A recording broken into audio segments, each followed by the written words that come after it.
நாங்கள் டிசம்பர் மாதம் முதல் கிழமை எங்கள்ட போராட்டம் நாங்கள் நடக்கும் நாடலாம். நாங்கள் எல்லா தொழிற்சங்கம் கொண்டு பேசியிருக்கோம். எல்லாரும் ஒன்றா சேர்ந்தான் எங்கள்ட செயல்பாடு நாங்கள் முன்னுக்கு கொண்டு போகிறதுக்கு நாங்கள் தயாராக இருக்கோம். நாங்கள் அரசுக்கும் சொல்கிறோம், நாங்கள் எங்கள்ட செயல்பாடை எல்லா தொழிற்சங்கங்களும் ஒன்றா சேர்ந்து இந்த செயல்பாடை முன்னுக்கு கொண்டு போகிறதுக்கு நாங்கள் போவோங்கிறது நாங்கள் அரசுக்கு உறுதியாக சொல்கிறோம். ஏன்னா மலையக பகுதிகளில் பாடசாலை 8 மணிக்கு தான் ஆரம்பிக்குது. அப்போ தற்போது 2 மணி மட்டும் பாடசாலை போகுது. அப்போ இது புதிய திட்டம் பார்த்து 2:30 மணி மட்டும் பாடசாலை போனால் மாணவர்களுக்கு என்ன நடக்க போகுது, எப்படி அவங்க போவாங்க? இன்னும் முஸ்லீம் பாடசாலை சம்பந்தமாக ஒரு தீர்மானம் எடுத்தில்லை.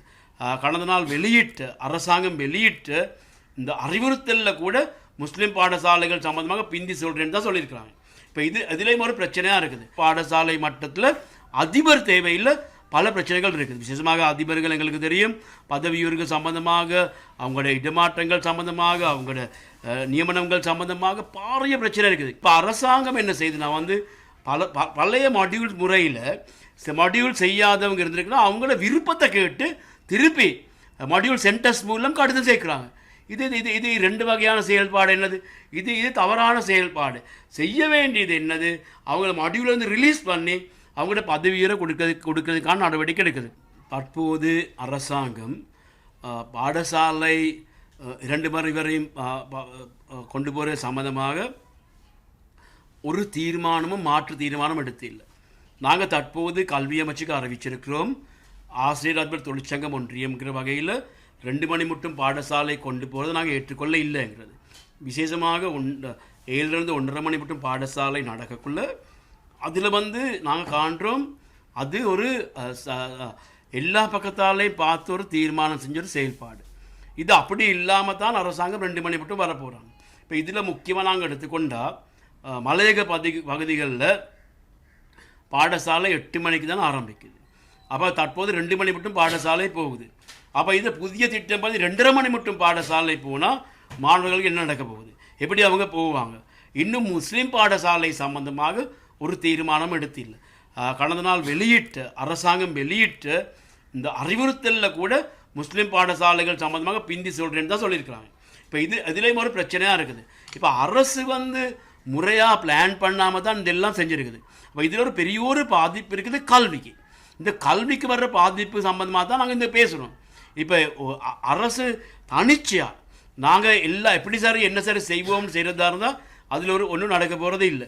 ஒரு பக்கத்தால் அரசு இப்போ எல்லாத்துக்கும் எல்லா செயல்பாடும் விசேஷமாக அவங்க காட்டுறது என்னது, கல்வி மறுசீரமைப்பு தான் எங்களோட முக்கியமான நோக்கம்.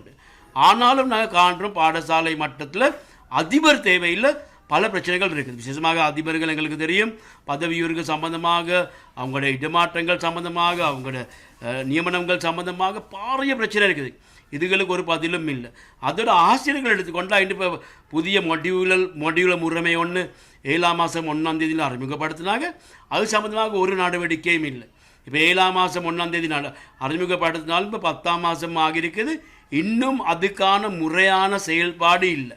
இப்போ அரசாங்கம் என்ன செய்யுதுன்னா பழைய மாடியூல் முறையில் மாடியூல் செய்யாதவங்க இருந்திருக்குன்னா அவங்களோட விருப்பத்தை கேட்டு திருப்பி மாடியூல் சென்டர்ஸ் மூலம் கடிதம் சேர்க்குறாங்க.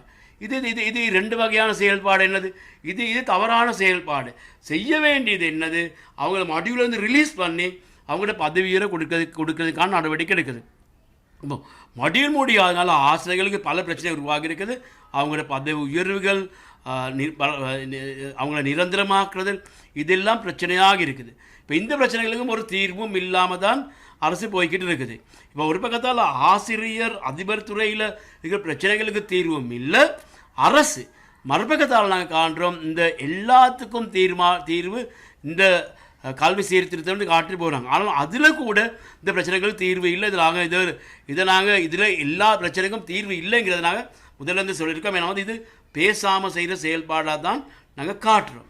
அதனால் நாங்கள் சொல்கிறோம், உடனடியாக அரசு நாங்கள் இப்போ அரசுக்கு ஒரு கோரிக்கை விட்டுருக்கிறோம்.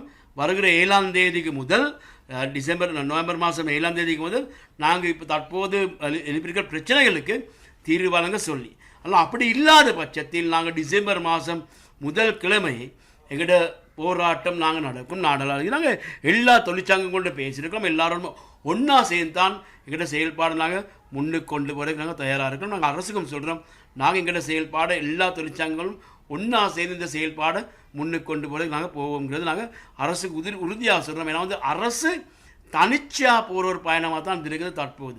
அதனால் பெரிய பிரச்சனை, யாரோடையும் பேசுறதே இல்லை, அவங்க நினைக்கிற செய்கிறது. ஆனாலும் கல்வி சம்மந்தமாக எடுத்துக்கொண்டால் அது மாணவர்களுக்கு பாதிப்பு ஏற்படுத்துகிற செயல்பாடு, தனிச்சையாக செய்கிற செயல்பாடு. அதனால் பேசி செய்ய வேணும்னு தான் நாங்கள் சொல்கிறோம். ஆனால் அரசு ஒரு பேச்சும் இல்லாமல் ஏனைய பிரச்சனைகள் அரசு எப்படி வேலை செய்தோ அதே மாதிரி தான் இதில் வேலை செய்ய போகுது. நாங்கள் அதுக்கு இடமளிக்க மாட்டோம்ங்கிறது நாங்கள் உறுதியாக சொல்ல விரும்புகிறோம். செய்திகளை உடனுக்குடன் தெரிந்து கொள்ள உடனே சப்ஸ்கிரைப் பண்ணுங்க.